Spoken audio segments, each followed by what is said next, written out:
The target is not about changing the outside. It's learning how to deal with the outside. And that happens inside, 100%. It really is important to try to paint a picture for someone, because words are one thing, but when people can sort of see where you're trying to go and what you're trying to do, it helps a lot. So we're going to create a really effective people strategy that works for our employees. We can't have it as a silo. It can't just be our view or the highway view, right? We need to bring everybody in. Today's episode of the HR L&D Podcast is sponsored by Deal. Now, take a moment, if you would, to consider the following pre-show scenario. Imagine you had to visit 16 houses just to cook your dinner. One place has the pots, another has the pans, another has the stove, and another has the food. You get the idea. Sounds ridiculous, right? Well, the reality is most global businesses operate exactly the same way, using 16 different tools and platforms to hire, manage, and pay their workforce. But now there's one platform that does it all, and that's today's sponsor. That's Deal. That's DEEL. And Deal is the all-in-one platform built for global work. So whether you're an enterprise business, a small company, or something in between, from automated onboarding to performance assessments and beyond, you can manage the entire worker lifecycle all under one roof. Hire and onboard talent in over 150 countries, or run payroll in over 100 countries. Even offer competitive benefits, equity, and equipment. With Deal's industry-leading suite of HR tools, payroll solutions, and compliance services, you can scale globally with unmatched speed and expertise. So are you ready to transform your global HR system? If you are, click in the link in the show notes to book a demo with Deal today. That's DEEL. Hello and welcome back to the HR L&D Podcast. My name is Nick Day. I am your host. I'm CEO at JGA Recruitment Group. We are specialist global HR recruiters. And today I'm really excited because we're going to be delving into an exciting fusion of neuroscience and management. And I'm joined by not one, but two highly experienced thought leaders in this field. So let me introduce you. Today we are joining us. We've got Carlos Davidovich, a neuro-management specialist with a rich background in medical science and author of the book, 5 Brain Leadership. We're also joined by Jennifer Irwin, who's CHRO at Think Best Practice, which are a global end-to-end HR application and technology services company. But more importantly, Jennifer has been absolutely instrumental in driving HR evolution across continents, and in so doing, has extensively applied Carlos's neuroscience principles to her leadership and HR practices. So together we're going to explore the understanding about how the brain can transform organizational leadership, how it can really impact employee engagement, and a whole lot more as well. So without further ado, welcome Carlos, welcome Jennifer to the HR L&D Podcast. How are you both feeling today? Great, thanks. Thanks a lot, Nick. A pleasure being here. Pleasure to have you as well. I've actually heard lots about you, Carlos. I've watched your TEDx talk, and I'll put a link in the show notes to that. And Jennifer was waxing lyrical about your work, so I'm really excited to delve into the content. But before we do, the first question I ask all of my guests, which is this, I'm going to come to you for this one, Jennifer, to begin with. What do the words human resources mean to you? Well, it's a great question, Nick. I think HR's really evolved back from the personnel days where people just did benefits and hired people to where we are today. But to me, human resources is about empowering people to drive business success. It's not just about policies. It's all about aligning people, processes, and technology to create an environment where every employee understands how the company generates revenue, how it manages costs, and how it delivers a great customer experience. When employees have clarity, they're equipped to deliver the best they can and add real value to an organization. And I believe that HR is that bridge that connects individual contributions to the broader business strategy, enabling both people and the company to thrive. Ah, fantastic. I love a nice high-level strategic response right off the bat. Fantastic. And Carlos, anything you would add to that at all from your perspective? Obviously, slightly different viewpoint for yourself. You view the industry with a different lens as I do. Well, what are your thoughts? Well, I mean, I'm not the next HR expert as Jennifer. I mean, she's what she was doing all her life. But from my perspective for me, it's very different to talk to HR people than to talk to some of the leaders, people that are in management. I mean, the way they think and the perspective and the mindset, if we can call, the mindset. So you can clearly see in HR how they have a more, let's say, broad picture about what's going on in the organization. and they're able to connect with people in a completely different way. And that's why not always they are well understood by the rest of the organization. So somebody people that say, okay, HR is just the technical people that will solve salaries or whatever, a payroll, but it's not the point. I think that HR, I can say using the analogy of a MC, a master of ceremony. I mean, just to take care and to know how to connect the dots and to help everyone to play the best their own instrument. Fantastic. To play their best game. There's a famous Yeah. book as well as The Inner Game of Tennis. Coaching is all about helping you play your best games. I think you've hit the nail on the head there, Carlos. So let's give this some context. Let's give it a bit of a framework to today's discussion, because the audience won't know this yet, but they're about to find out that you two have worked extensively together. And it kind of came from Jennifer discovering, I believe, your book first, Carlos, and then sort of applying some of those principles, then getting to meet you in person. But I don't want to give all the secrets away, because I've only recently discovered these myself. So Jennifer, I'll come back to you. What if you could just talk a little bit about how you got to know Carlos, but more importantly, I guess, from an HR standpoint, how you've been able to integrate some of his neuromanagement approaches into your leadership approaches at Think?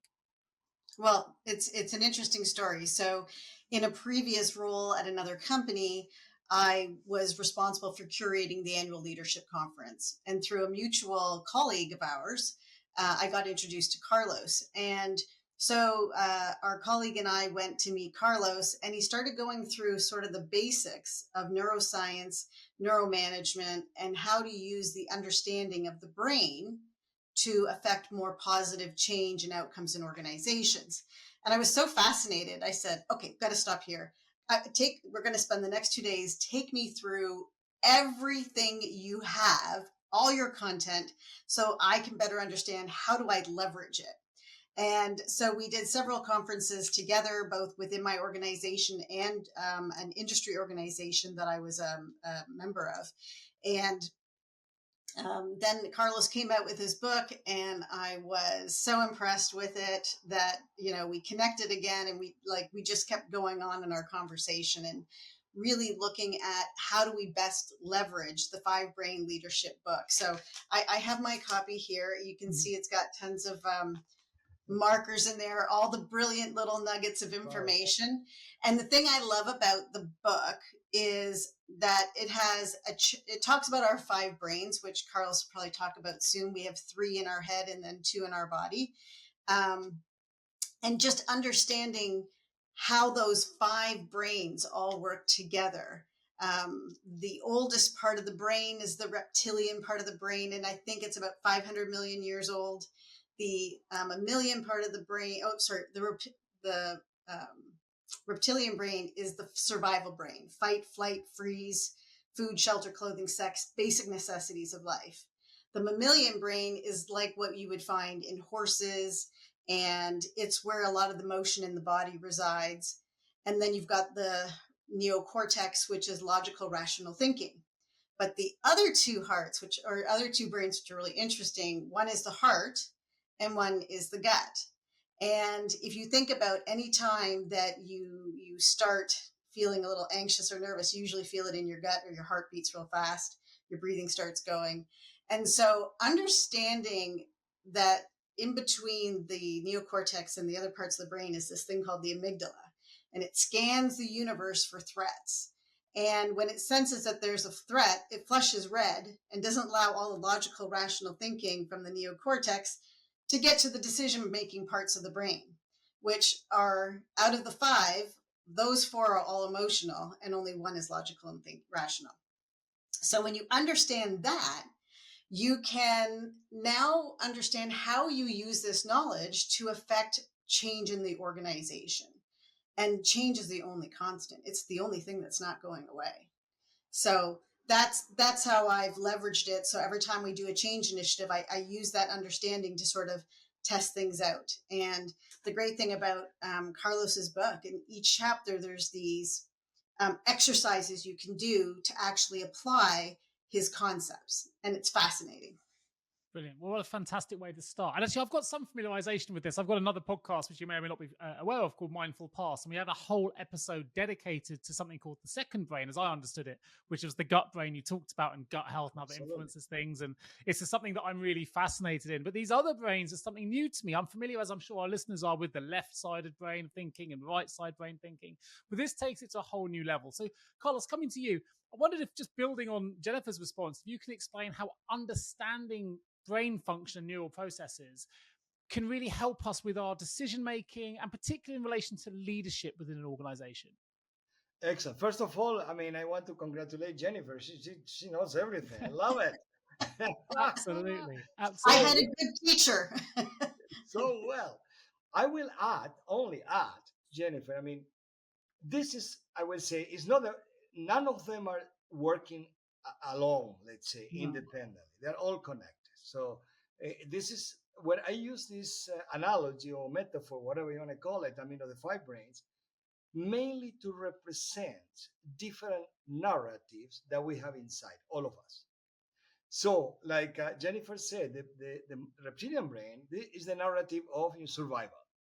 And you can see that in leadership a lot. Mm-hmm. So the way they interact with each other, when the leader is a little bit toxic, let me use that word, or could be, I mean, is hard with the people, oppressing too much, that will awake, let's say, the reptilian response or the survival response. That narrative, like Jennifer already said it, is not about thinking. It's not about rational thinking. It's completely about how can I get away from this situation alive, period. So when people are in that state, there is no way they will walk an extra mile. They will do the minimum in the organization just to survive. And it's a vicious circle. It's a loop. So the leader is pressing, people are responding with the minimum, and the leader gets mad because people are not giving the best and not giving the most. But what the leader doesn't understand is that he or she or her behavior is provoking this. So what I'm trying to say when I coach these people is try to understand the gap between their intent, their intention, and the impact on people. Because the results at the end will depend how good people can use all their own resources. And if you lead them in, I will say, not exactly in a productive way, see, not supporting people, not letting them, to learn, for instance, not developing people, all the things, you will never get the best results in the organization. So what I like to call, again, using another analogy, is how do you lead your internal team? And the internal team are representing by all those brains. One of them will be about survival. One of them will be about emotions, pure emotions, positive, negative. The other one will be very, very rational and try to analyze rationally what's going on. Another one is the intuition, that has very negative marketing business, but it's one of the top in top managerial positions. So because you never have time and you never will have the whole information, you need to understand your intuition, that information that comes from a place that you don't know exactly what it is, but it's a process in the end, but it's a non-conscious process. Makes sense so far? I don't want to. It makes sense for sure. And I think we see this play out in HR, in the world of HR. If I give an example, let's say an organization has announced redundancies. We know then that people are instantly going to go, how does this impact me? There's survival. We go into, this is going to hit my financial. I've got a mortgage to pay. I've got these bills to pay. I can't be homeless. And suddenly we're into this, it's life or death by the end of our thought process, because we're thinking, if that impacts me, I could be on the streets with my family, sort of worst case scenario. And of course, then we react too fast. We don't always react with that logical brain that you were just talking about. So from an HR point of view, for you, Jennifer, how have these strategies played out then in your business? How have you used them to transform the way that you lead within Think and some of the HR processes that accompany those leadership principles? Well, to your scenario you just gave about, I could be on the street. So one of the most unpleasant, but one of the most important jobs to do well in HR is when it comes to exiting people from the organization. And, they are automatically going to feel in their gut. They're going to start heart pounding, breathing faster. And I think understanding what they're going through in that moment and telling them just take a breath and you just pause for a second so they can absorb the first message. Because if you don't, they don't hear anything beyond that. They leave that meeting and they don't really understand what's going on. So you give them a chance to breathe and pause. You explain all the next steps. And the goal in that is to truly try to help them realize, how do they move forward? They do have to go through the transition of change curve, of course, and all the different, processes that they go through in grieving the loss of their job and everything else. But you really have to help them understand how you're going to help them move forward and then actually do that.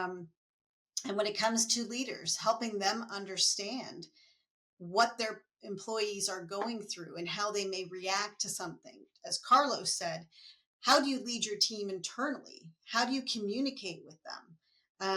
And how do you best engage them and empathize with what they may be going through? You think about years ago, the top qualities for leaders and organizations were results oriented, get things done, taskmaster, all that kind of stuff. And today, the more important qualities of leaders are empathy, communication, showing appreciation and value to people. And that is really, really important. Yeah, and I think it's very, very well put. I think you were talking about how old this goes for reptilian brain. It reminds me of, I'm a big fan of Marcus Aurelius and Stoic sort of philosophy, where they say, cope with what you can, concentrate on what's really, really important, which I think is something else that we don't always do. And it's like, sometimes we can let everything kind of overwhelm us, which is why sometimes people say, just sleep in it for 24 hours, you'll feel different in the morning. And that's what I'm assuming, and Carlos, you're the expert here, is when things start to compartmentalize, we're not necessarily responding immediately with that reptilian brain you discussed earlier. So I'd love to know a little bit more about the key sort of neural mechanisms that managers can use to help manage stress, manage resilience, or build resilience in their teams, and how we can utilize this knowledge really in practical terms. Okay. In the next 4 hours, I will explain you. Just the brief part of the story, because the question is quite broad. It's a fantastic question. Sure. So, first of all, like we were saying before, we're talking about the metaphor of the internal team, because that reflects outside as well. So I need to understand which part of me is talking, because stress will activate a very specific part of me, and that has very specific consequences, not always positive, unless I'm aware and I can learn how to deal with that. And this is something that is a process, and I can do as a leader, try to support and help my people exactly in the same way. So in the same way that I understand who is talking inside of me, I can understand who is talking in my team, from my team. I mean, from each of them, which part of them is talking.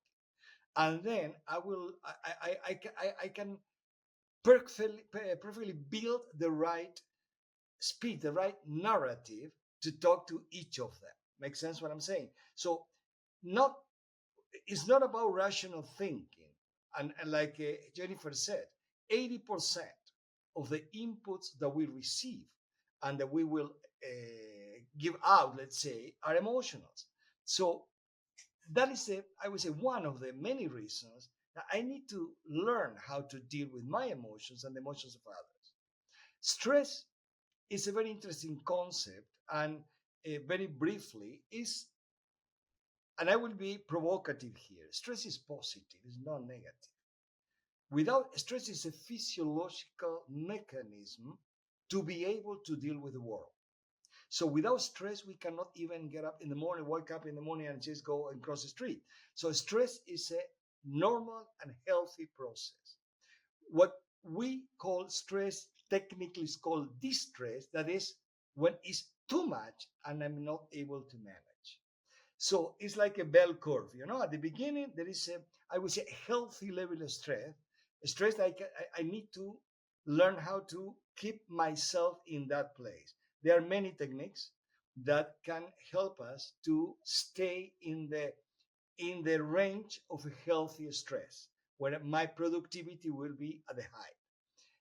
One of the things, just one of the tips, because you say, Nick, about concrete tips, one thing that we learn, and I would say about stress, about anxiety in general, is that those situations can, I would say, intervene in our behavior only if we let them do it. How or why? If we are thinking in a negative way about the past or thinking in a negative way about the future, we open the door for anxiety and what we call normally stress, o sea, not able to deal with it. If we can keep ourselves in a present time, in that moment we close the door to anxiety and to the negative side of the stress. There are many techniques. There are many techniques. I mean, mindfulness, Nick, I'm sure you know a lot about it. You read about it. I mean, mindfulness is just, there are 4 or 5 techniques to keep myself in the present time. But due to what I just explained, that characteristic of the brain being in the present time, there's no way to be anxious. And of course, I need to use the past, I need to use the future, but in a positive way. I get information from the past, I project plans or strategy for the future. But when I do it in a negative way, that's when I'm allowing anxiety and the negative side of the stress to hurt me or to affect me in a negative way. Make I sense? think I think you put that perfectly. I'm really glad you raised the stress element. I've talked about this actually, fun enough, in a conversation with my wife only this week about stress because of the way we work, and a lot of people thrive in stressful environments. But there, as you mentioned, that bell curve, I think there's a point, and you may correct me if I'm wrong, Carlos. It's called the eustress, and eustress is the bit where we Exactly. really thrive. But a little bit further, and we end up in distress, and that's where it becomes a problem. So it's getting that balance right. Like we want to be in a position where we feel like we're learning, where we're moving forward, and we're discovering. And sometimes that is hectic, and it is, doing lots of different things. But if you do too much, then it starts to break. And I think you raising that was a really, really interesting point, because I don't think everyone realizes that we talk about stress as one single thing. And of course, it's much more complex than Absolutely. that, which And of course your book talks about as well. sorry, if I can intervene a little Of bit. course. Another concept is important, it's very important to understand. Are we able to change the external world or our environment? Forget it. So we always dream aiming the wrong target. So we say, oh, at the moment I will be more relaxed. At the moment I will not be under such a pressure. Okay, you will be retired and depressed, or something more negative. So that is not the target. The target is not about changing the outside. It's learning how to deal with the outside. And that happens inside, 100%. So once I tell you, can I share one anecdote that happened to me? Please, love an anecdote. I was giving one of these talks, about how the brain works and all this stuff. It was a very, very particular community outside Ottawa. It's kind of a Silicon Valley in Canada, I mean, that is outside Ottawa. And so very smart people, I said, oh my God. And in one moment, I said something that the truth, it was a cliche, under pressure, people performs badly. That was more or less the concept. Oh my God, they almost eat me. I mean, they were just jumping on me saying, no, when I'm under pressure, I work much better. I can feel it. And in that moment, I was not able to get the point. And of course, this is not about the pressure I receive. This is about how I deal with that pressure. It's a completely different story. With all these people and many of us, we perform better under pressure because we can deal with that pressure.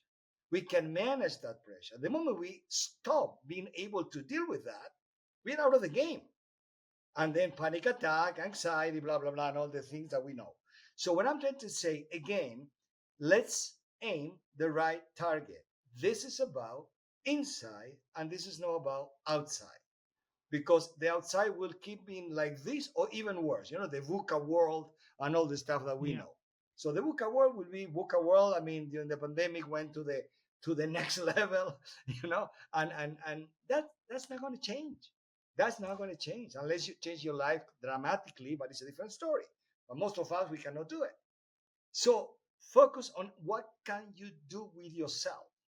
And this is not, I don't want to be, again, another cliche, and I don't want to say it to throw the ball just to you. I'm saying there are simple techniques that can help me to understand myself, that's the internal team narratives, and to learn, apply to myself, adapt it to myself, some techniques just to learn how to deal. Then we will make the big difference. Fantastic. I have a couple of things I want to pick out on that. I'm going to come back to you, Jennifer, for the challenges in implementing this. But you mentioned a couple of cliches. A really good friend of mine called Harry Kalimnios once said to me, Nick, when you hear a cliche, you should listen to it. They exist for a reason. So there's nothing wrong with using cliches. But you mentioned mindfulness and you mentioned game. And I think in the world that I operate in, which is predominantly about recruitment, and people are often worried because we go through that redundancy process or exit interview, they come to me going, Nick, I don't know what to do. I need to feed my family. I need to find a job and all these things. And this is really, really bad news that I've been made redundant. And I love the idea of the concept of the infinite game versus the finite game, where we don't know if it's good or bad news yet. This could be the door that opens that allows you to find your dream position. It's bad now because you're already in the future. You're not in the present. You're living this space of, I've lost my job and all the things we've lost, but actually it could be, not for everybody, but we don't know how it's going to play out. It could be the thing that turns into the most wonderful news ever. And that's the idea of the infinite game. We were part of that, weaving that story. But of course, there are challenges because this is so conceptual and it all makes sense. And it's, listening to you, Carlos, why aren't we all doing this? But there must be some challenges to its implementation. So bringing it back to you, Jennifer, you've been delivering these concepts, as I say, across continents, not just across the US. What are some of the challenges you've come across in getting these hurdles overcome and implementing sort of neuroscience-based people strategies? So there's a page in Carlos's book that he talks about the 6 steps that you can use for change management. And the first one is create a compelling vision. I'm just going to use my little cheat sheet over here because I don't have them all memorized perfectly. And I think it really is important to try to paint a picture for someone, because words are one thing, but when people can sort of see where you're trying to go and what you're trying to do, it helps a lot. Then he talks about make change familiar. And I think you just need to keep communicating, like a lot of communication. And tying into what Carlos was saying about being in distress and being overwhelmed is just making things into smaller bite-sized pieces as you go along. And one of the things that we've done at Think is we've created a company intranet. We call it Think You. And we have a communications page, and I've started using, we've just launched it in the last month or two. And I've started creating more infographics for the purpose of conveying information. It's more engaging. People get like a very high level view of things and they can see it very quickly and easily. So trying to create a compelling vision, make it familiar to people. So communicate a lot. Get people involved. Every time in my career that I've been the first HR person at an organization, they have a mishmash of things. Someone's sort of started it, or 3 people have it as a part of their job because they don't have an actual HR person. And so when I create something new, I'll bring together a key group of people who are influencers in the organization, who have good institutional knowledge of the company, have good rapport with people, who cover a broad section of the organization. And I say, okay, here's the problem I'm trying to solve for. Here's what I've come up with. This is how it would work. And this is what I think the outcome will be. Now tell me what you don't like about it. So I don't ask people, what do you think? I ask them, what don't you like about it? What doesn't resonate with you? And at one company, they liked everything, but some of the wording that I was using in sort of categories for things, which in my HR brain made lots of sense, in somebody else's brain, it didn't resonate. They didn't really know what that word meant, or it meant something different to them from a different perspective. So I said, okay, great. What words would make sense to you? Oh, well, and so then we start talking about it and we tweaked it. At the end of the day, I don't care whose idea it is. The goal and the problem we're trying to solve for is what's the focus. not your ego. And I always say, check your ego at the door, or you're going to get to carry it home in a body bag. So I find it useful to make it familiar to people, talk about it, show them what it is, help them, help me make it even better. And then, I think you just really take small steps and you say, okay, as we go through this process, tell me what's working. Now that it's living and breathing, does this still make sense? Does this still work the way it should? We're in the middle of creating a whole new orientation process, and it's built between company-wide learning. So it doesn't matter what your job is, everybody gets this, and then job-specific, self-explanatory. And I've been doing, a litmus test with the folks in the organization to say, this is what I'm thinking. Does this feel right? Does this timing for these different things company-wide at this point make sense? Should we do it a week or two later? What do you guys think? Because at the end of the day, if people have a say and help form it, they'll have more buy-in, and they will actually champion it with other people in the organization. And, I'd like to think I'm so brilliant that I would know all the answers, but the reality is I don't. So it's really important to get that input from other people so that the end product is actually going to enable the organization deliver its best. That's how important it is. So I think using this neuroscience as you go through change is really important. And I think the other thing too is when people ask questions, if you don't know the answer, well, that can make people feel a little uncomfortable. It's the truth. And trust is so important. It's this mathematical formula of credibility, reliability, and discretion over self-interest. And if your self-interest is huge, you make something up, but it's not credible and reliable. So your trust factor is a fraction. But if you can be honest and say, listen, I actually don't know the answer to that question. I wish I could, but I don't. I think you build that trust, and building that credibility with people allows you to have more buy-in and people to trust the process that you're going through. So it's really about making people familiar with a lot of things, being as transparent as you can. Unfortunately, we can't always be transparent, but I think you just have to really try to put yourself in their shoes. What would they want to hear? How are they feeling? What would make them feel better? And sometimes you just have to ask that question, because what would make me feel better doesn't mean necessarily make somebody else feel better. Hello, HR and people leaders. Are you exhausted of the war for talent cliche? The problem is, when we hear a cliche, it usually exists for a reason. However, we think it's time for a fresh approach to the talent crisis. That's because at JGA Recruitment, we understand the real challenges you face in sourcing phenomenal HR and people candidates. And guess what? We think we have the solution. Our team is on a mission to revolutionize your hiring process. That's because we're not just recruiters, we're strategic partners dedicated to finding HR and people professionals who align perfectly with your company's vision and goals. So let's break the cycle of frustration together. Partner your talent acquisition strategies with JGA Recruitment and experience the difference in service, excellence, and results.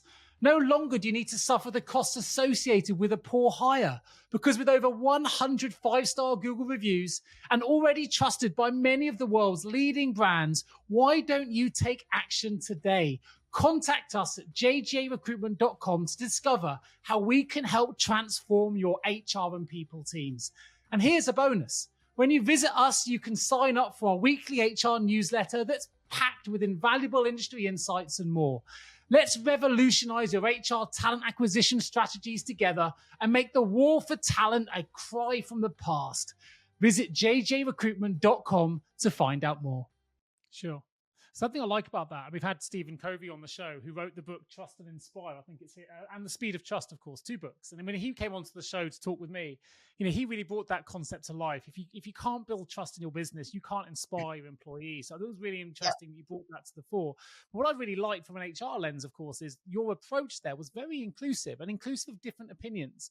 And if we're going to create a really effective people strategy that works for our employees, we can't have it as a silo. It can't just be our view or the highway view, right? We need to bring everybody in. It sounds like these concepts that Carlos has developed and helps you with have really helped to make that happen for people. You want to get their opinions. You want to make sure it is an inclusive strategy that you're developing. Of course, there needs to be someone running that strategy overall, but by getting their opinions in, you're going to get more buy-in as a result. So I thought it was really fascinating, that response. It makes total sense to me. But I'm going to go back to you, Carlos, because I want to take it another level further if we can.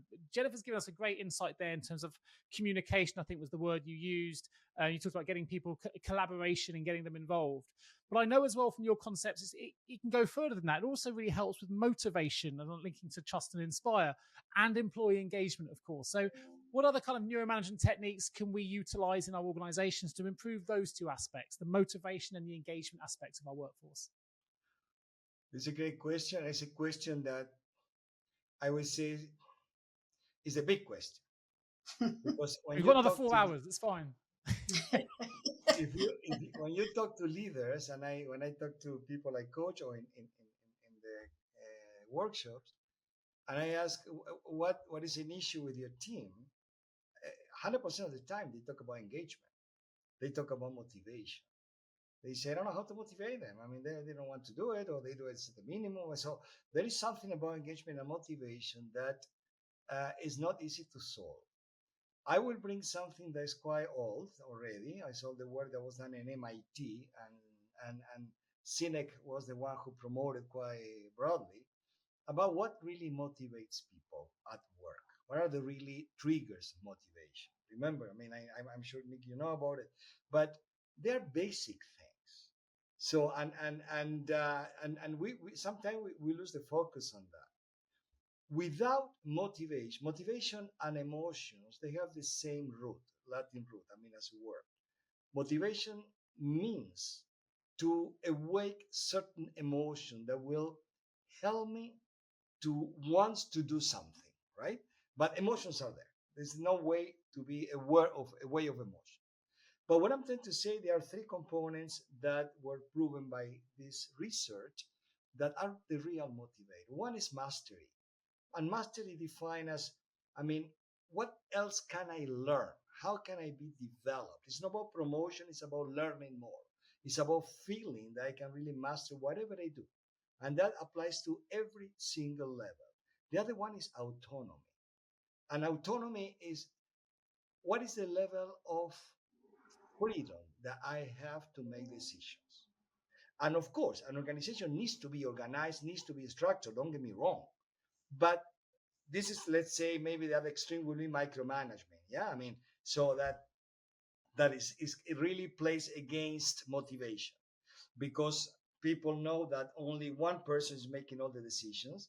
And when the leader established this characteristic in the team, forget it about motivation, forget about the people who really like or want to do something. It's not going to work anymore. And again, coaching people that they say, I don't know, people are not motivated. And then at the end, I found out that they are micromanagers. And I said, hey, you already told them how to behave in the team that is waiting for your decisions. I want that and I'm sorry, because it's so funny, because they say, I mean, they don't make decisions, they don't propose anything. And then you see, because normally I talk to the people as well, I mean, to get information, not only the perspective of my coachee, and it's a micromanager. So he or she, doesn't matter, it's not gender oriented, it's the same. And they already told the team without telling, I make all the decisions here, forget it. I don't want to hear from you.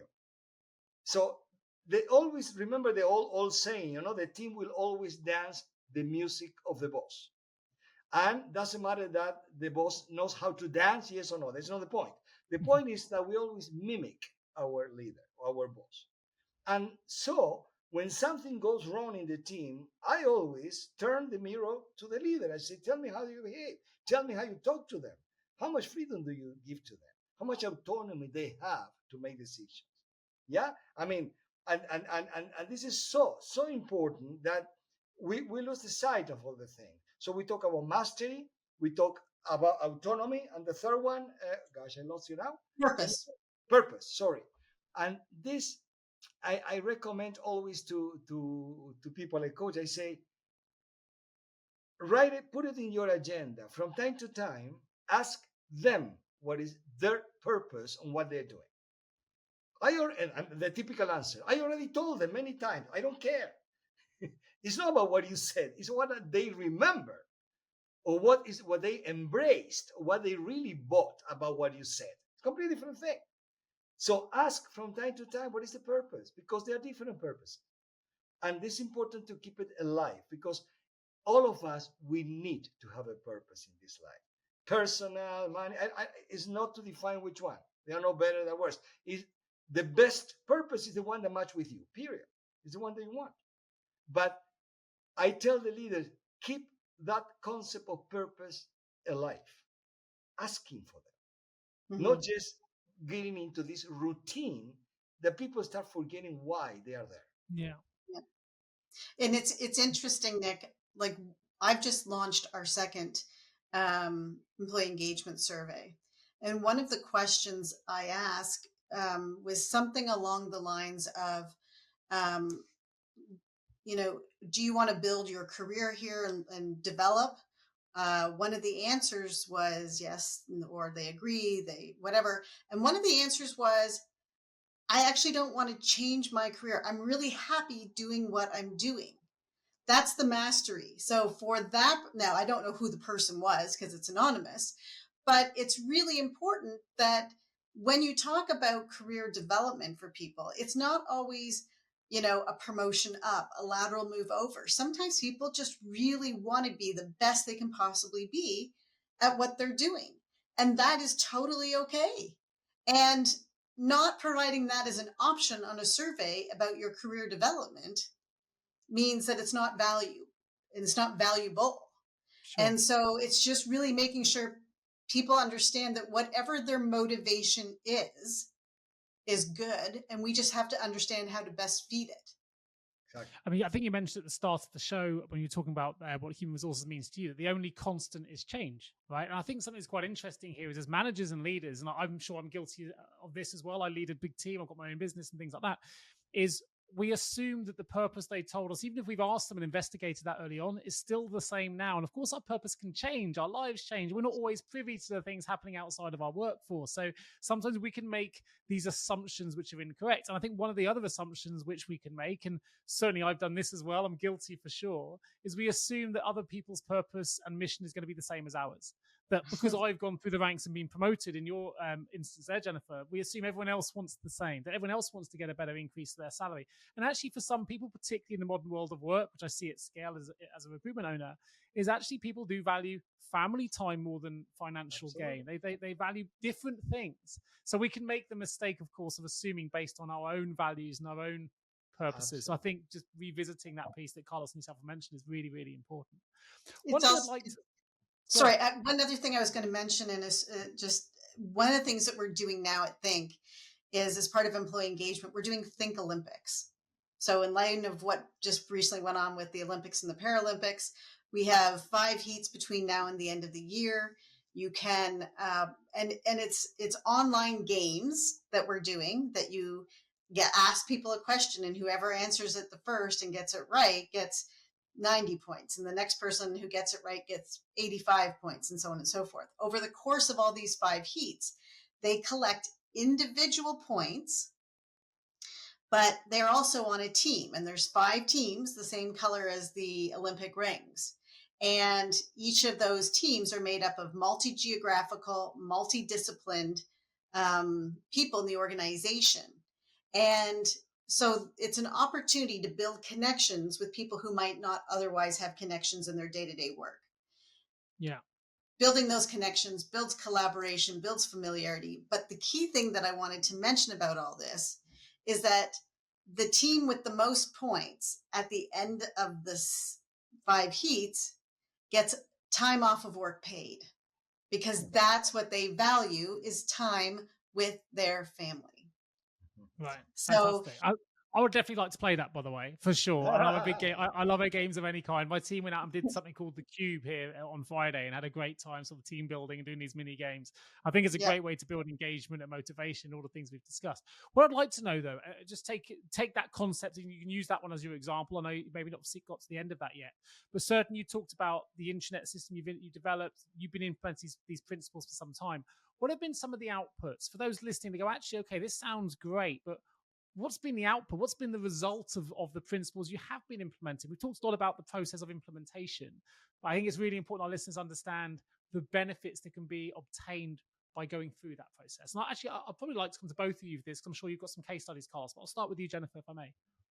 So so just using our company intranet and the communications feature, as I put these things out about the Think Olympics, all of a sudden there's all this smack talk amongst the employees about our team's going to win. You get these gifs of people holding like this ancient knight holding this massive sword that looks bigger than me. Maybe that's not too hard because I'm kind of not tall, but it's almost like you guys are going down, we're going to rule. And all of a sudden you build this competition around in a healthy competition and collaboration. One of the things that they're going to have to do is each team's going to come up with their own team name and what their mascot is. And then they got to present it back, and everybody will vote on which team they think is the best, and you get points for that. So it's really bringing people together. It's helping them to collaborate. And the more different views you get on things, the better the outcome will be. And even on, anything that we do as a team, we're implementing a software program for ourselves right now. And we've got a bunch of different people from all different parts of the world participating on this because they all have different policies. They all have different terminology. Just vacation. In Canada, we have vacation. In the US, it's PTO. In the UK, it's holidays. In Australia, it's annual leave. So when we go to talk about entering in your time away from work, we have to explain it. We have to make sure we include all those naming conventions. And people then feel like what goes on with them is respected, right? Like we respect the differences. It's not just a North American way. And that doesn't mean that everything in the organization is always viewed that way, but it's a process that you've got to start building over time and getting used to that and engaging in people and bringing in different ideas. We've started doing a senior leadership team meeting, and we're getting everybody at a leadership globally on a call, and we've set out a process of metrics and key agendas or initiatives that are coming up and what people need to be successful. What help do you need? You got to ask for it. And so you start understanding the different challenges. Doing the same thing in different geographies has different challenges. And, oh, hey, I'm working on this project over here. The outcome of this project might actually be able to help you too. So you start creating more efficiencies. You start creating more connections in the organization. You help people to understand the overall business better. And if people don't understand our business, how we run it, how we generate revenue, mitigate costs, how do they know what they are doing is actually adding value to the business and to our customers, which is at the end of the day, who pays our bills. Certainly get a very, very strong sense of global collaboration, which is it's difficult. We live in an era of globalization with remote teams often as well, and that team collaboration across global borders is really, really complex. Sounds like you've managed to navigate that really, really successfully, which is great. Carlos, well, from your side, it's a work in progress. It takes time. Right? It doesn't happen overnight, right? Sure. So it always has room for improvement, and you've always got to look at it that way. It's never just one and done. Sure. No, it's a point well made. How about yourself, Carlos? Any other case studies that really bring this to life for our listeners of where we can have, you may have come across and worked with an organization that started at point A and now they're at point B, and they never realized what was always within their grasp, but you've unlocked this way of thinking, and maybe it's generated some new results. There are two concepts that come to my mind I want to share based on your comment and Jennifer's comment that I discussed beginning many times with my clients. First of all, what is the definition of communication? Because there is a wrong understanding of communication.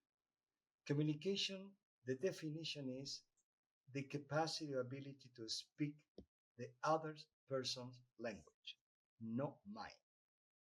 So the wrong assumption is being the best version of me is when I will communicate the best. That's totally wrong. So my goal is to understand your language and to speak your language. And that's exactly what Jennifer was saying when she said that we're using the local way to define the same thing. At the moment you include them, then you feel respected and you feel that that person is communicating really with you. So that concept of communication, that definition of communication is crucial because normally, like you said before, we project ourselves on others. So if it is good for me, it is what I feel okay, it's the same for you. That is a huge mistake. And in that sense, another concept I always share with my clients is I'm sure you heard about, to apply the platinum rule instead of the golden rule. The traditional golden rule that we know, to treat others in the way we want to be treated. Wrong. Again, wrong target. Nowadays, with this globalization, is to treat others in the way they want to be treated. It's not about me. It's about them. And at the moment, people understand the concept of leaders. The first response that I'm checking is the reaction in their eyes. And it's so interesting because sometimes the problem is to be too much responsible of everything, And leaders, they say, I'm responsible of everything. Yeah, you're right. And in the end, yes, you're responsible for everything. But you cannot be in charge and doing everything. That is what your people need to do. So how to make them accountable is giving the ball back as soon and as many times as you can. This is not about you solving the whole story. And just those key, let's say, tips, that makes a huge difference. Because the impact of those actions is people feeling respect, people feeling considerated, and that they consider they can do it. So that you trust me. Again, trust is in the game. There are many things or many key aspects of the relationship between the leader and the team that can be, I would say, changed with a very simple tips and very simple action. You don't need too many things, too many theories, let's say.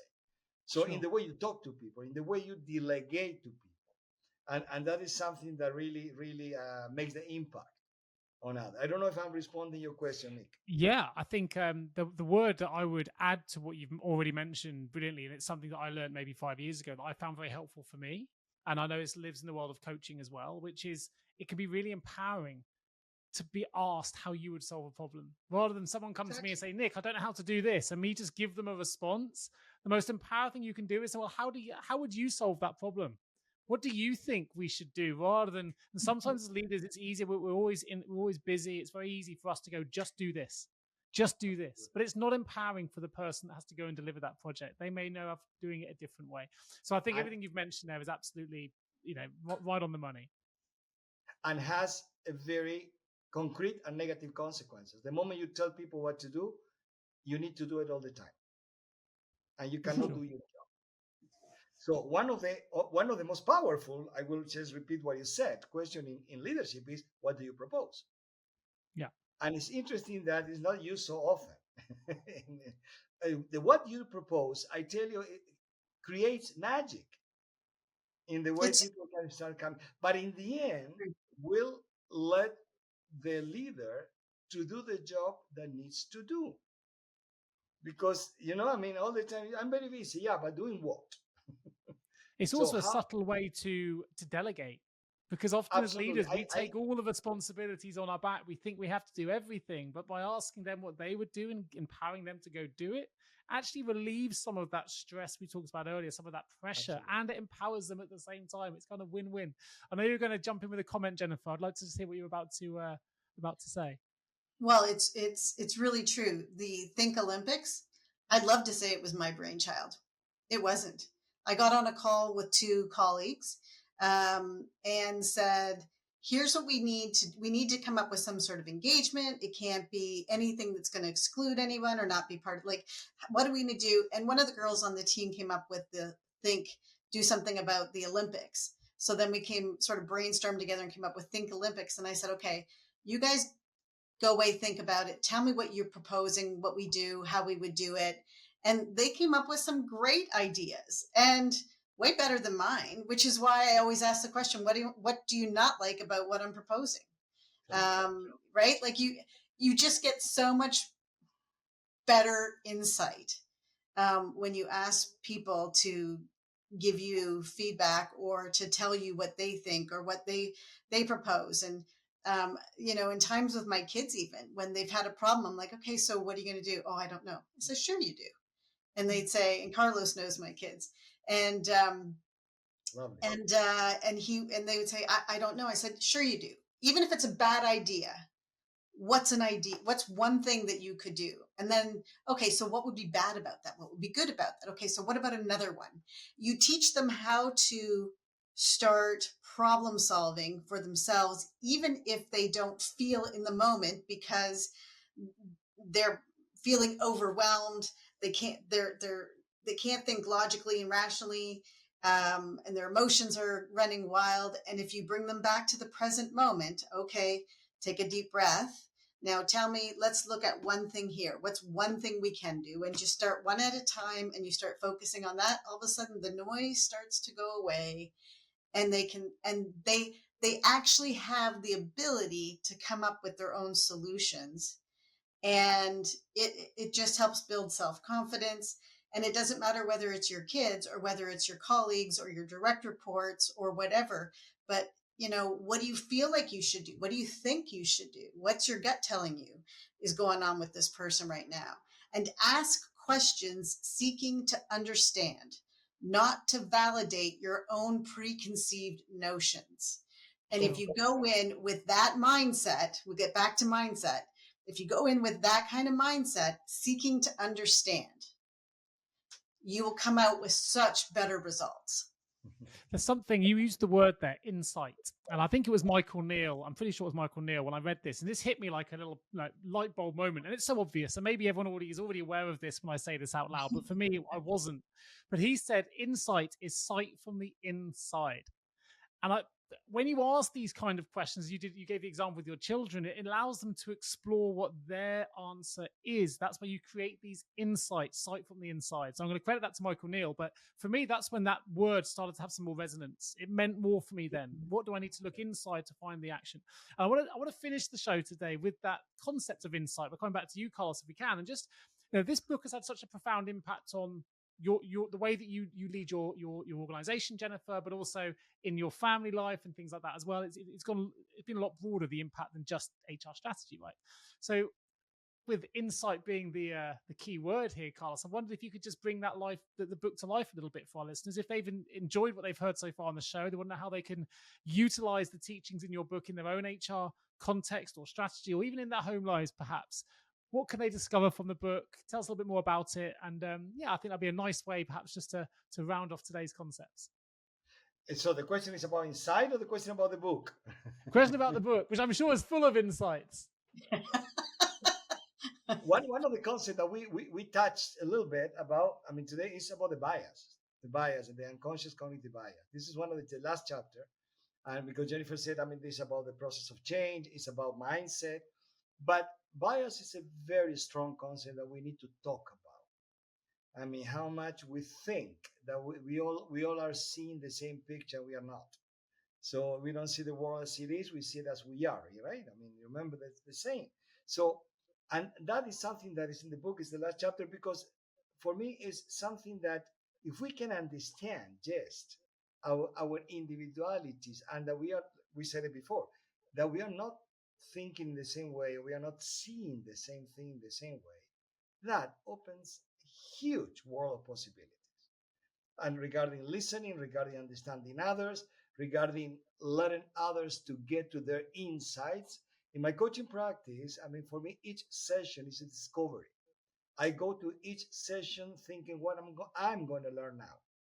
And I know that the client is waiting for my insight, but okay, I say, and I tell whatever I think that I have to say. But I'm open eyes to listen, because in some moment they say something I for sure didn't think about it. That's the key point of the session. So be attentive, be open-minded, and it's exactly what Jennifer said before. Fantastic. Well, I think that's a really lovely way to round off today's show. I want to give a huge thank you to Jennifer and Carlos for sharing your invaluable insights, your wonderful experiences with neuromanagement, with neuroscience, and I hope that our listeners have found it equally as enlightening. I've really enjoyed it. I think we probably could talk for 4 hours if we needed to. Totally. Well, I've got everybody. If they have enjoyed today's show, I would love everyone's support. There's one thing I'm trying to do, and that's grow the show, grow the audience, get more people to hear and listen to this wonderful content that these wonderful guests are bringing to the show as well. So if you do get a minute and you're enjoying this, please do leave us a review. That really helps grow our rankings. But more importantly, share the episode with your HR colleagues, with your friends, and anyone else you think might benefit from this wonderful content. As we know, neuroscience isn't just restricted to the world of HR. This could help people across all different business aspects. So and home as well. So do share this if you've enjoyed it. Also, do remember to check out the links on the show. There will be links in there to Carlos's website, to LinkedIn pages for both Jennifer and Carlos. I'll put a link to the 5 Brain Leadership book as well. So those that do want to find our copy, you can go straight through to the show notes and find that as well. I just need to say one final thank you to my 2 fantastic guests, Jennifer Irwin and Carlos Davidovich. And also, I've been your host. My name is Nick Day. I look forward to bringing you the next episode of the HR L&D podcast real soon. Jennifer, Carlos, thank you. Today's episode of the HR L&D podcast is sponsored by Deal, the all-in-one global people platform that simplifies how you manage the entire global team lifecycle. From contractors, direct employees, EOR, and more, you can manage them all in one place with Deal. Hire and onboard talent in over 150 countries in minutes, or run payroll in over 100 countries with just one click. Offer competitive benefits, equipment, and equity from a single dashboard. Even customize career roadmaps, performance assessments, and more for your team through Deal's suite of AI-powered learning and development tools. So no matter your global business goals, Deal's team of over 200 legal experts keeps you compliant with local laws every step of the way. So whether you're an enterprise business, a small company, or something in between, Deal is built to meet your unique global HR needs. Ready to transform your global HR? Click the link in the show notes to book a demo with Deal today. That's DEEL.